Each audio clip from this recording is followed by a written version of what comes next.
Yo, what's good, Can't Believers and High Performers? Welcome to another episode of the Can't Believe I Made It podcast inside of our Mentorship Monday edition. Now, I had every intention to make sure that we're getting back on track because I tested some new things out, and I talked about this in subsequent pods, but I tested some things out, and I was like, you know what? Let's try to see from a listenership standpoint, if I tested this out, what it would change. So the whole change was, let's see if we can go a week in between pods and see if that changes the numbers. But if numbers tell us anything, you like consistency and repetition in the same way that we've been having conversations about this. So all that being said, I apologize for testing some things out on your behalf. And at the same time, I made this commitment to myself, and this is part of accountability. Well, it's half accountability because the other part is just like the human body completely shutting down. But I had every intention of getting a pod posted this last Monday, but the flu has gotten me off my pedestal and reminded me of how human I really am. So all that being said, I'm excited for this. Now, I think as the new year approaches, I hope everyone had a wonderful holiday. I know that I did. It was fantastic to see family, to rest and just be. And those parts are always really, really cool. And even just the magic on my side of Christmas of seeing my daughter get hyped. My son has just started to eat solid. So like it was a cool weekend, and I hope you all had the same. Now, as the new year approaches, I think the big topic often comes up, even as I work with people or see others who are posting and things like that, of really setting forth these resolutions. I think we already know the statistics. I don't need to remind you of it. But instead of focusing on areas where instead of calling out people's resolutions, I want to call you out on the reasons why resolutions don't stick and what to do from there. So that being said, this pod is getting recorded and posted on December 26th. We are heading into the new year. Let's teach you how to stop building resolutions and how to build new identities. Let's go.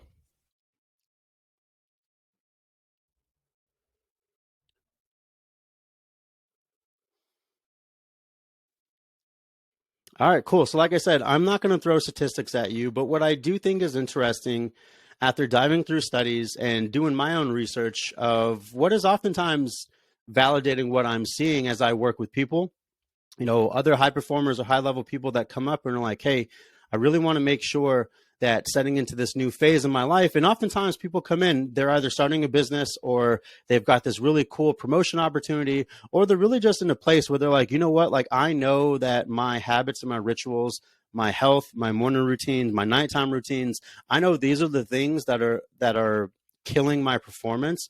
Those are the types of people that usually come to me. So when we're setting the groundwork, the first thing that I'm always looking at is like, all right, how do you spend your time, and who do you spend your time with? Because those two things are very important. And as the new year rolls around, it's fantastic for me, not only just to see this in the research, just like I had said earlier, but also to see this with people. Now, the three things that I tend to find when people are setting their resolutions is the first thing that we look at is when they set up their resolution, they set themselves for failure because the goals that they set are incredibly unrealistic. Now, from a health perspective, let's just bring in that example. What is a bit more realistic, depending on how the person wants to change or depending on how you want to change. If someone comes to me and they're like, hey, in 2023, I want to lose 100 pounds, right off the bat, I'm going to ask a bit more questions about their actual goal and what it means for them, and if they feel if it's realistic. Because oftentimes we tend to overshoot what we want, which I don't think is a bad thing, but oftentimes we tend to overshoot what we want, and we tend to underreport all the work that we're not actually doing. And that's something to be said about just the responsibility of creating a new routine for yourself. Oftentimes we don't want to hear honesty inside of what we're doing, but this is that invitation for you that I just want you to take that time to be like, okay, do I have the time available to allot what I need in order to get to this big goal of mine? All right. So that's the first one that I tend to find. People set really incredibly unrealistic goals. Now, the second thing that we tend to find is that these same types of people usually don't keep track of their progress. whether that is if we're staying on the health side, a fitness journal, even if you're looking to just really hone in on your habits, if you're not setting yourself up to measure backwards on some of the things that you're doing, you're going to forget that some of these details that you're trying to create for yourself, you're going to regret and forget what needs to be done on a day-to-day basis. So the first two things that we're looking at is people that really fail on these resolutions heading into New Year's is that they set unrealistic goals, unrealistic patterns. And the second thing is they don't actually keep track of their progress. So they're not reminded that they're constantly working at something every day. This is where that 1% better comes from. You're working on something at least every single day. And sometimes the goal might be maintenance, and that's okay, but it can't always be maintenance. All right. So that's kind of where that 1% comes from. Now, the third thing that we find is that those same types of people have too many resolutions. Okay. So the anatomy, if you will, of a failed resolution is 1, we're setting unrealistic goals. 2, we're not keeping track of the progress. We're not keeping track of any of what we're doing, which there's no reminder to go do that next thing that next day. So that makes a lot of sense, right? And then the third one is we're registering too many things that we want to work on. All right, so those are the 3 biggest things that we tend to find. Now, I want to help you bring in your human side, just like we had started this podcast. I try to live my life in a way where it's like, all right, what am I doing this next day to push the needle forward with some of the big things that I want? And sometimes life reminds you like, hey, you sometimes need to take a rest, and that's cool. And so that's what last week was for me. And so what I think is really fantastic for you is recognizing the time that you're able to allot to this next big thing, being realistic about it, and then measuring backwards from there. So the way that I like to really coach people through creating resolutions for themselves is first understanding the value of what it means to have actual behavioral change. Now, we've talked about this in past episodes, and I think I want to continue to hit you over the head with it because I want it ingrained in your brain. Now, if we go back to the layers of behavioral change model, I'm going to create this visual in your head because it should be a reminder at this point. So in that middle layer, in that core center, right? If we're looking at this layers of behavioral change onion, if you will, in the core, we're looking at your identity, right? So we're helping you to identify with someone who wants to go do that next best thing for themselves. All right.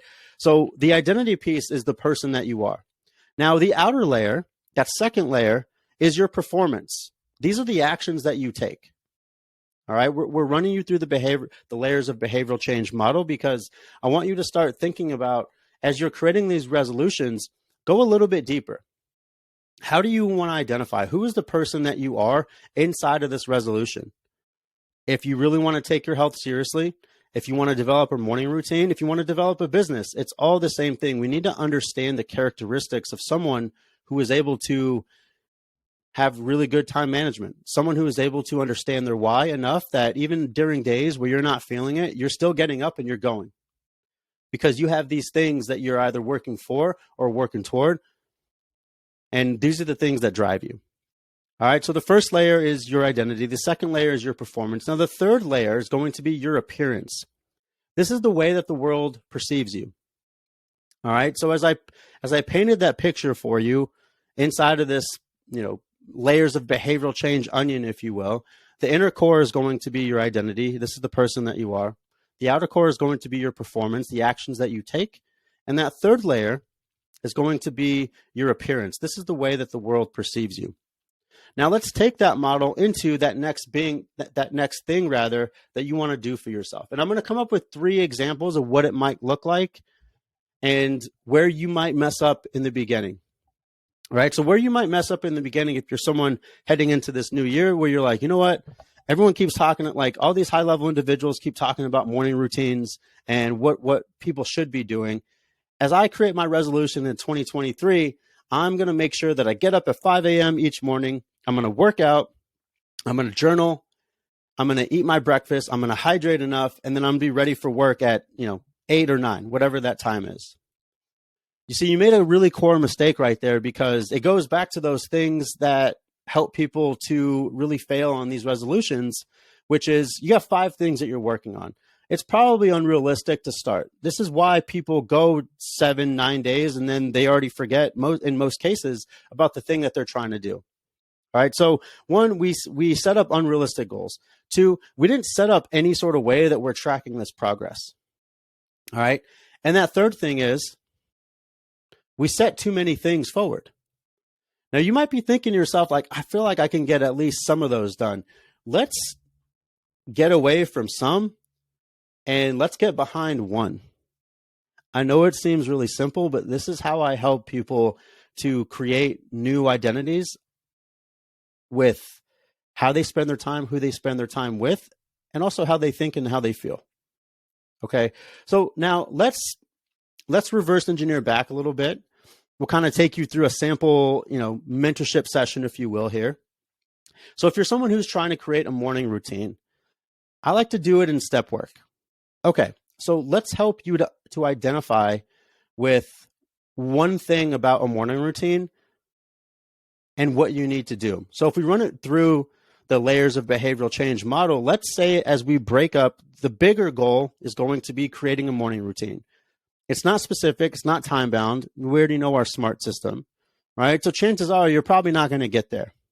And again, as you're thinking about this, as you're thinking about these resolutions, if yours is not creating a morning routine, don't zone out right now. Understand the formula so that you can plug and play, if you will. So if it's not about creating a morning routine, it might be losing a certain amount of weight, or it might be starting that business, or it might be just trying to become a better person and understanding what your needs are. Okay. So there's a lot that you can plug and play here, but we're going to stick to creating a morning routine. All right. So we need to break that up into smaller chunks here. I like to use it in step work, just like I said, where we break it up into 3 smaller chunks and we understand what we need to do in order to get there. All right. So instead of saying I'm going to create a morning routine, you're going to say, okay, the thing that I want to do, my overview is I want to create a morning routine. And because I'm a high level individual and I listen to the Can't Believe I Made It podcast, boom, plug. I understand that I need to break these up into smaller chunks of things that I know that I can do. And if I can't do those things, then I know within this failure, if you will, that I need to make it more simple, because what is happening right now is too complicated for where I am in my season of life, and that's okay. So as we go back to it, we're going to break this up into those smaller chunks. So the first one that I would say, and this is, again, as a sleep expert, a dietitian, someone who has helped people with their performance for many, many years, what I tend to find is setting up regularity sets you up for a lot of other things. So what do I mean by regularity?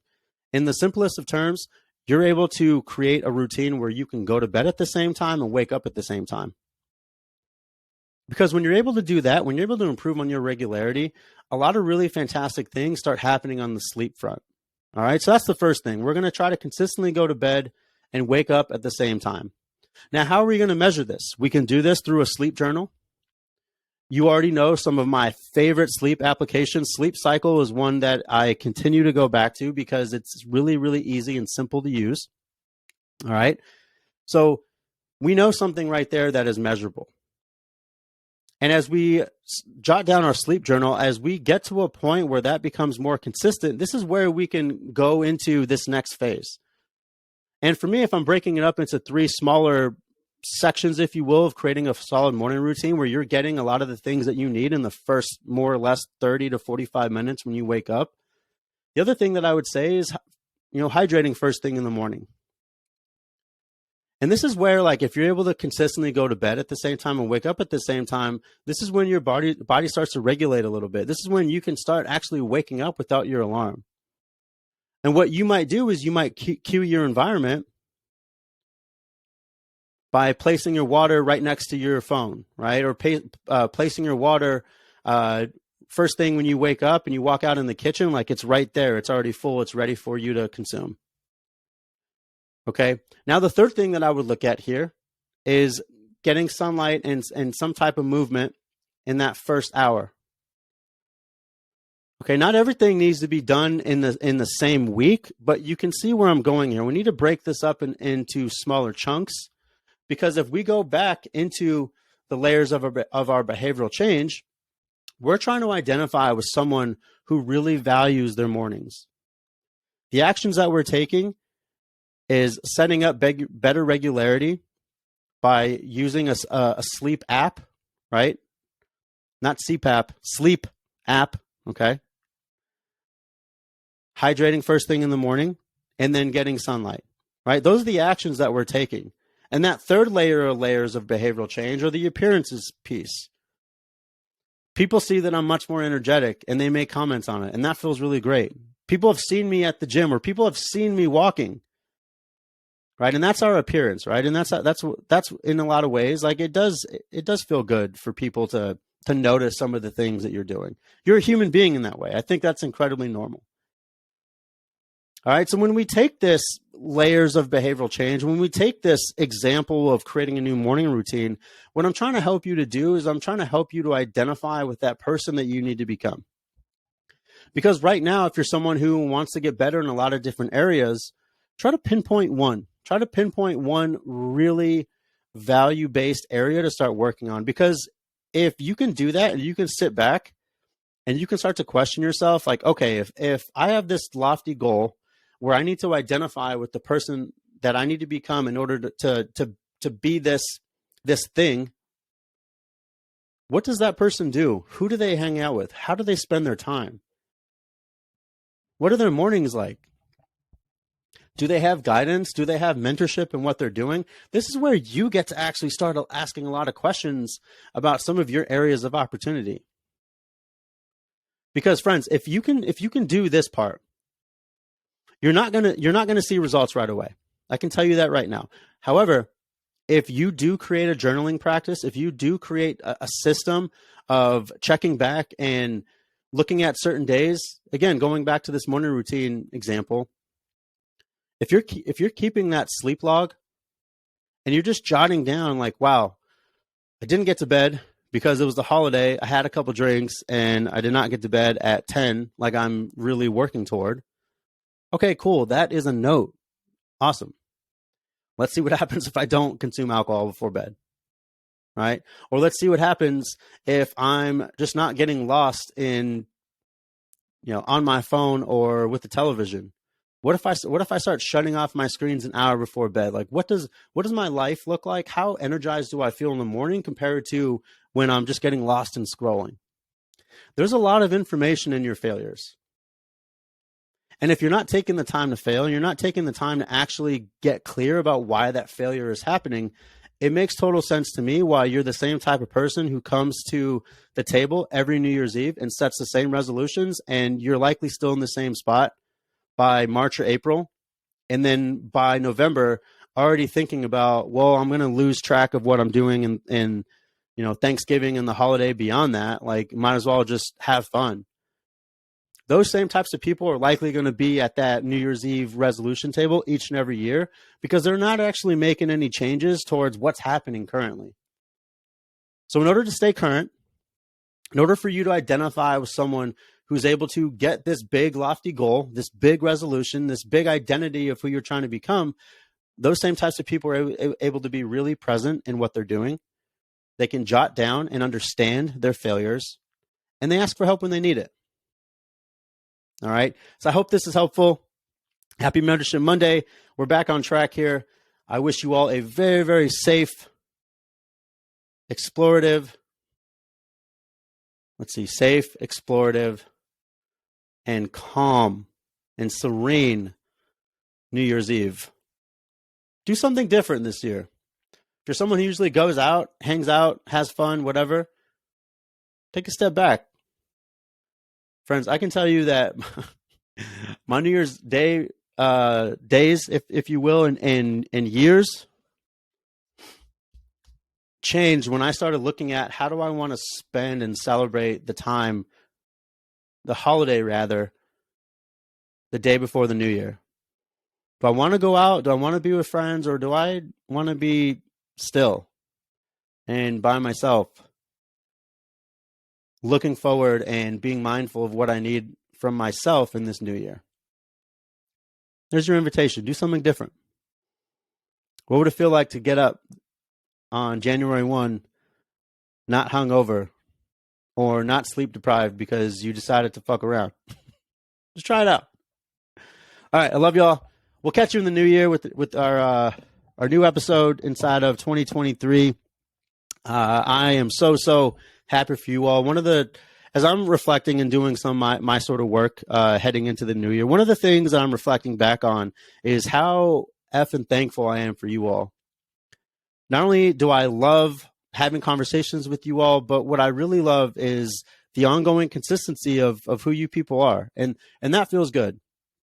I know that I'm talking to the ideal people by what I'm seeing in conversations, what I'm seeing in our analytics. It just feels really good. And I'm so happy to have you all as a tribe. 2022 started off really, really crazy. A lot of self-doubt. My God. Shit, man. And then literally, I think I said this to you all in the episode that I made for my son. When my wife asked me, like, how do you feel about having another kid when we first found out? Personally, I was pumped because things incredibly improved on every front with my daughter. And I can't wait to see what it looks like with my son, because I don't know about you all, but at least for me, my kids, they push me to be a different version of myself. And as hard as that is at times, I also know what sort of legacy I'm really trying to set forth. So the first half of 2022, my little boy wasn't here yet. And then he arrived, and it was just a good reminder, like, all right, cool. Things are going to be okay. And then obviously, over the past 6 months and some of what I've been telling you all, like bits and parts of my story and my journey. Man, I'm excited for what 2023 rather brings. And I hope that's the same for you. And if you're someone who's feeling really stuck, I want you to take this opportunity just to take a step back, give yourself some credit, some grace, some love, and then step into some radical responsibility of some areas you really need to take a look at. All right. I love y'all. I'll catch you in the new year. Let's get it.